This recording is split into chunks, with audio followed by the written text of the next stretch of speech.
She said it like she was doing me a favor. We'd be better as friends. I don't want to hurt you. We were standing in her kitchen, not during a fight, not after some huge blow-up. Just a Tuesday night, her arms crossed, my shoes still on, her tone already rehearsed, like she'd practiced it on the drive home. I said, okay. That was it. No begging, no follow-up questions, no dramatic pause. Just okay. For context, I'm Alex, 26M. She's Jenna, 25F. We'd been together a little over a year. Not casual, not seeing where it goes. A real relationship. Met families, shared keys, inside jokes, future talk, the whole thing. She blinked when I said it. I remember that part clearly, like she was waiting for me to argue my case, remind her how good we were, promise to change whatever invisible thing she decided was wrong with me. Instead, I grabbed my jacket. She followed me to the door, suddenly softer. I really hope this doesn't ruin things, she said. I care about you. I just think, friends is healthier. I nodded again.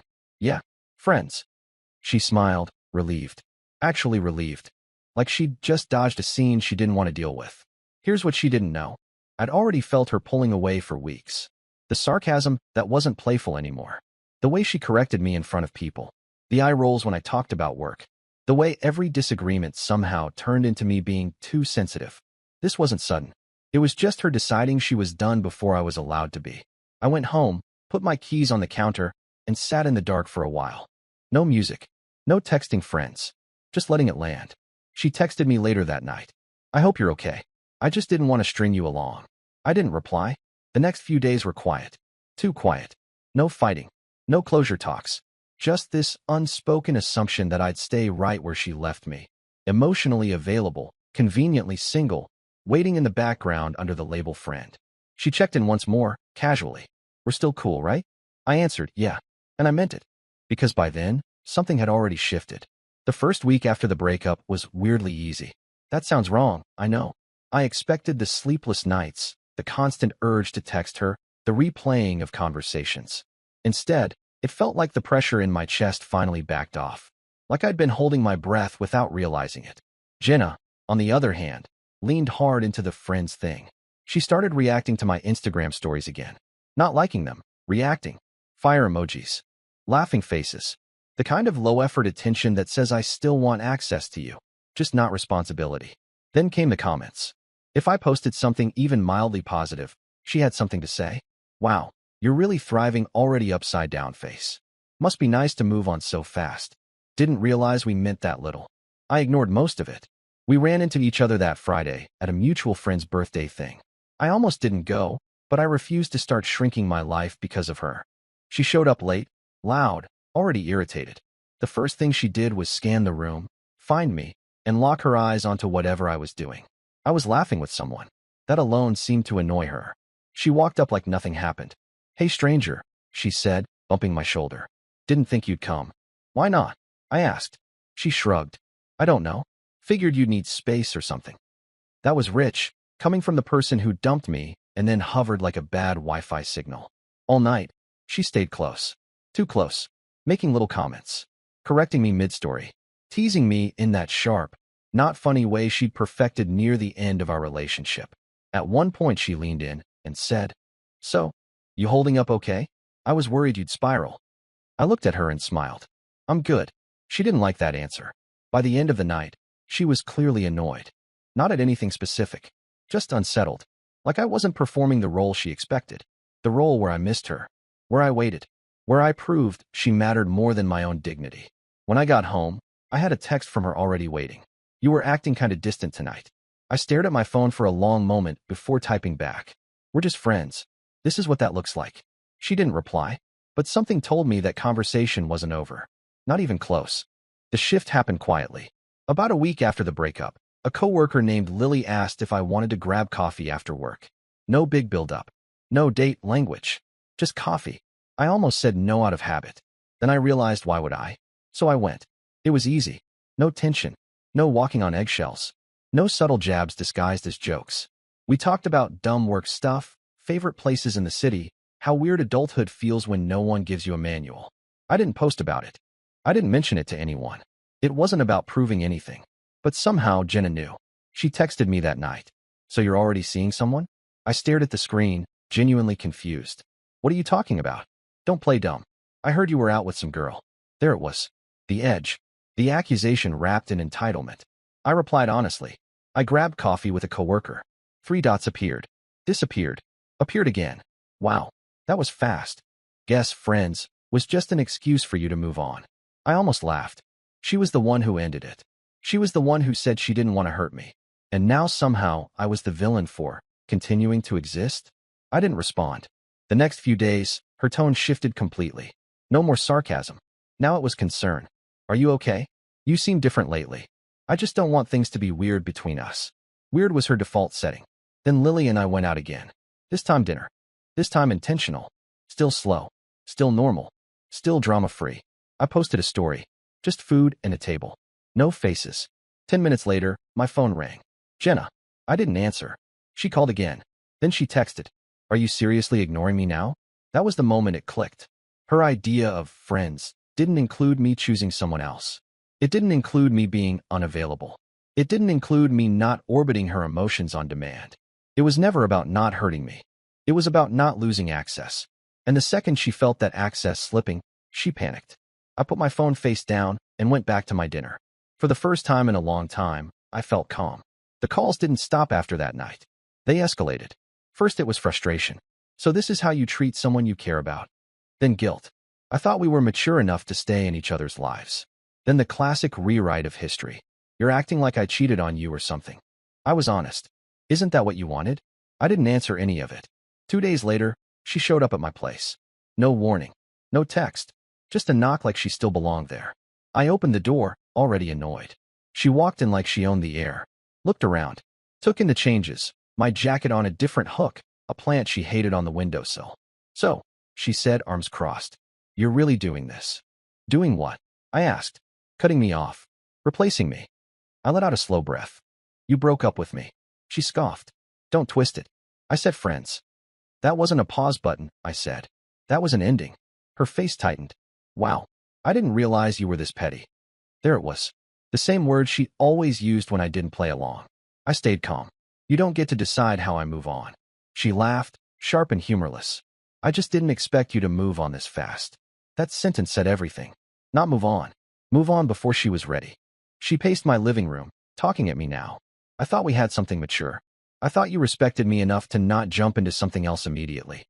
I met her eyes. Respect goes both ways. She froze, like she hadn't expected resistance. So what? You're just done with me, she snapped. I shrugged. I'm done waiting. Silence stretched between us. Heavy. Uncomfortable.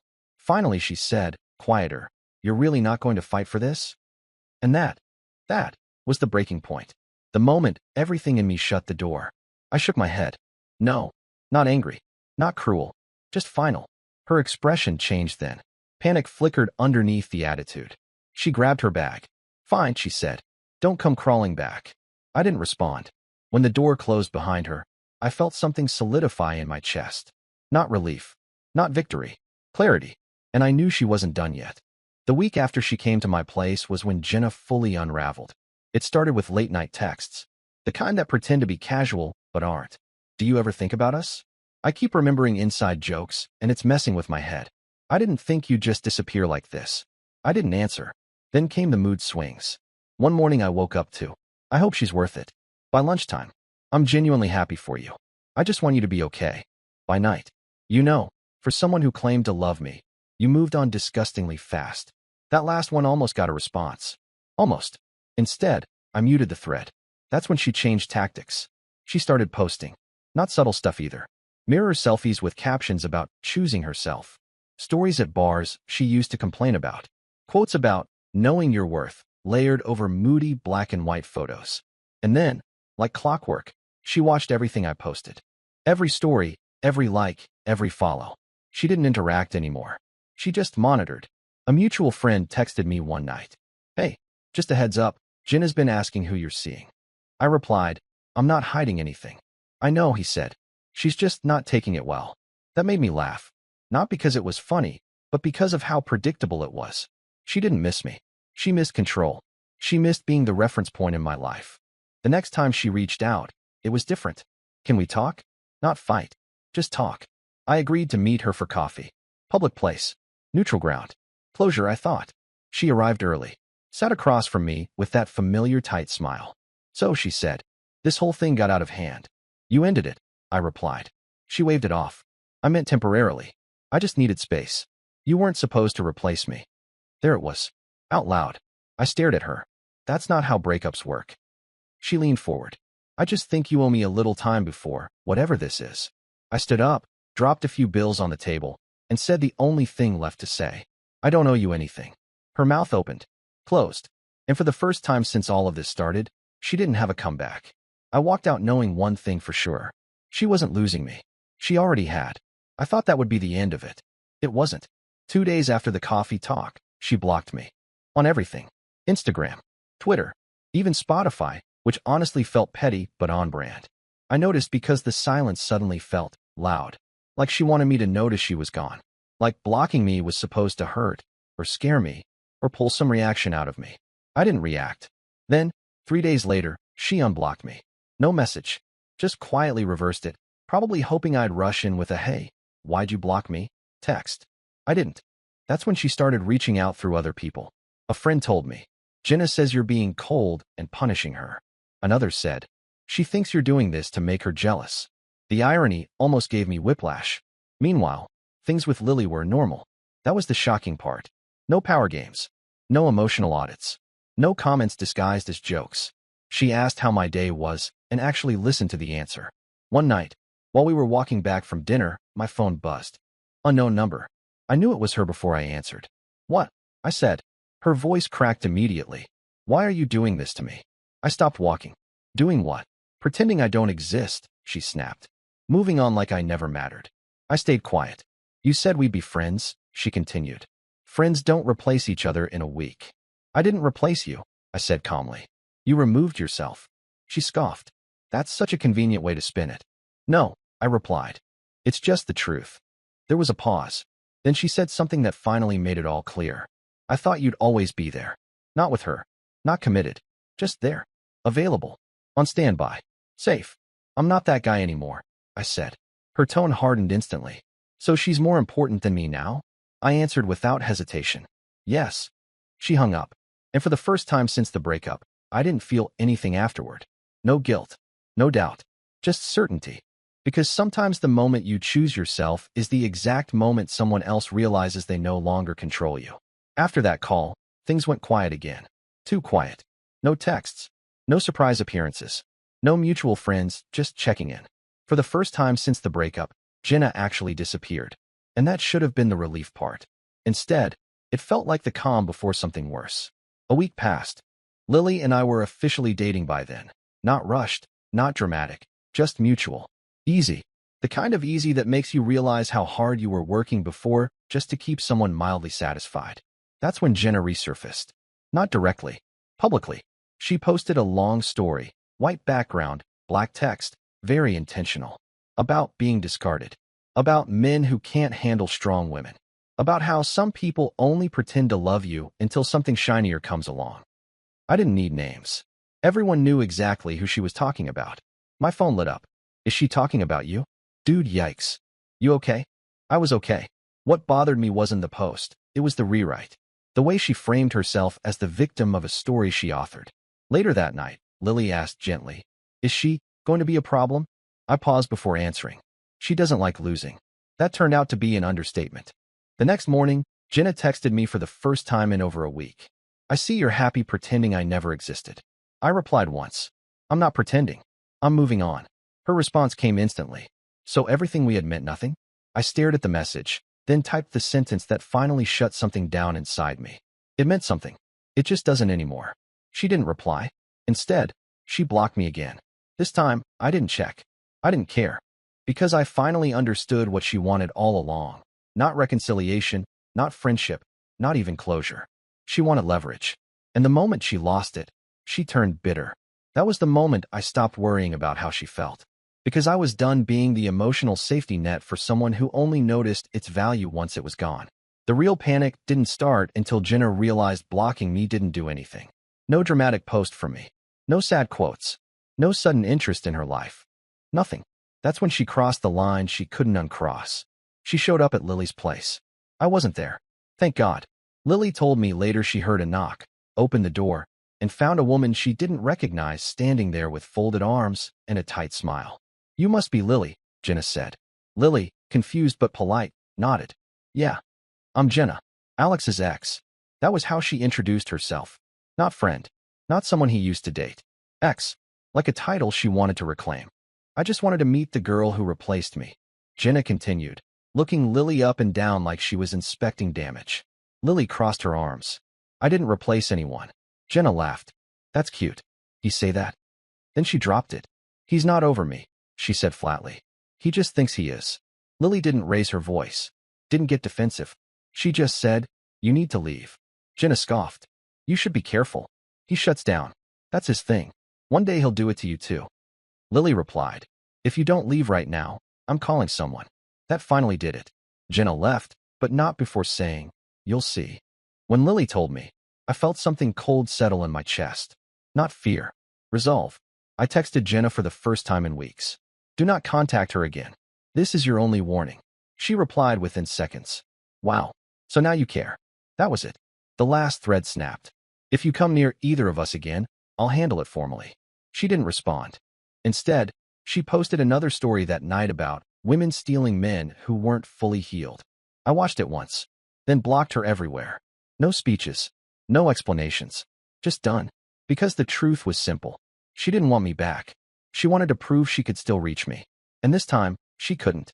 Blocking her felt final in a way nothing else had. No more wondering if she'd text. No more bracing myself when my phone buzzed. No more mental math about whether responding would make things worse. The silence wasn't empty this time. It was clean. A few days later, a mutual friend told me Jenna was not doing great. Apparently, she'd been telling people I blindsided her, that I led her on, that I emotionally replaced her before she even had time to process the breakup she initiated. I didn't correct anyone. That's the thing people don't tell you. Sometimes peace comes from letting someone believe whatever version of you they need to survive their own choices. Life moved on fast after that. In a good way, Lily met my friends. Not with performative charm, not with subtle competitiveness, just genuine interest.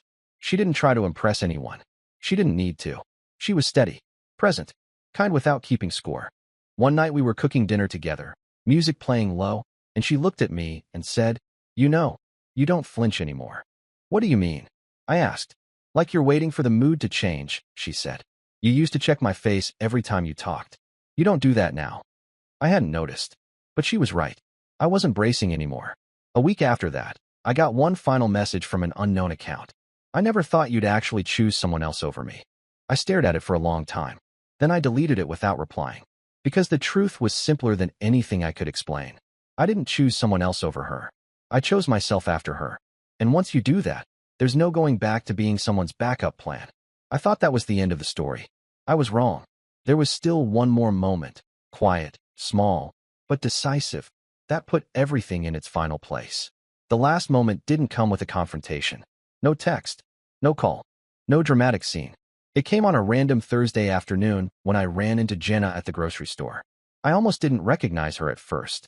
Same hair, same face, but something was off. The sharp confidence she used to wear like armor was gone. She looked smaller, tired, like someone who'd spent too long replaying a story that no longer had an audience. She noticed me and froze. For a second, neither of us moved. Then she walked over, slow, cautious. No attitude this time. No edge. Hey, she said quietly. Hey, I replied. We stood there between the produce and the dairy aisle, the most normal place imaginable for the end of something that once felt huge. I heard you're doing well, she said. I am. She nodded, eyes dropping to the floor. I didn't think you'd actually stick to it. Stick to what? Letting go, she admitted. That was the first honest thing she'd said in months. She took a breath. I really thought you'd come back eventually. You always did. There it was. Not accusation. Not bitterness. Just truth. I'm not angry, she added quickly. I just didn't expect to lose you. I looked at her then. Really looked, and realized something important. She wasn't my problem anymore. I didn't leave to punish you, I said. I left because staying meant disappearing. She swallowed hard. I hope you're happy, she said. I am, I replied. And for the first time, it wasn't defensive or explanatory. It just was. We stood there another second. Then she stepped aside. Take care, Alex, she said. You too. I walked away, grabbed what I needed, paid, and went home to a life that felt steady instead of tense, chosen instead of tolerated. And that was it. No revenge, no closure speech, no crawling back, just the quiet certainty that when she said, "We'd be better as friends," what she really meant was stay where I can reach you. And when I said, "Okay," what I actually meant was goodbye.